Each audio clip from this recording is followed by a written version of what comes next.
Ni Super Friends ng metal detector ang SRGOG. Top. Na-cancel out yung feathered airstrike but still Sekais makukuha ang huling pagong. Pinapasok pa rin ang Onyx Philippines. Hindi pa sila tapos. Brusco pumasok na, pinagsasabak. Yums na ipit sa gitna. Maaaring mapatumba pero si Curve muna ang mawawala. Kapalit naman ni Yums. Buti na lamang kay Keller na punta yung kill para naka-double kill coming in from Sekais. Okay, si Kingo ngayon andun yung taunt. Nararanasan ngayon ng Onyx Philippines.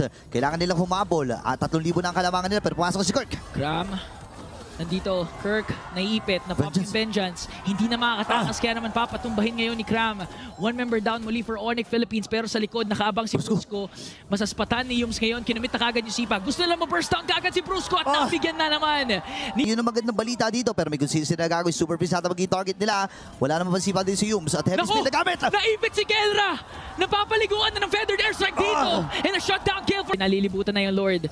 Feathered airstrike, ginamit na Brusco! Pumasok, sino makakuha ng Lord ngayon? Si guys, napapalayo, pero makakuha pa rin niya ang Lord. Brusco is gonna fall down. Kirk na wala na rin. Double kill! Triple kill! Coming in from Innocent! They wanna make it 4. Kelra, nagpapalipad pa rin ng bala para si Yums nag-flicker in na para ma-zone out siya. Nawala na rin si Super Friends. Kelra na lamang mag-isa! Okay, kailangan niya umatras dito pero yung mga minions ay hindi naayon sa kanya. Papasok na dito ang Selangor Giant! Kelra nag-Wind of Nature, kakayanin nga ba niya? In a full man wipeout for the Giants of Selangor! OG Esports, wawakasan ang pumasok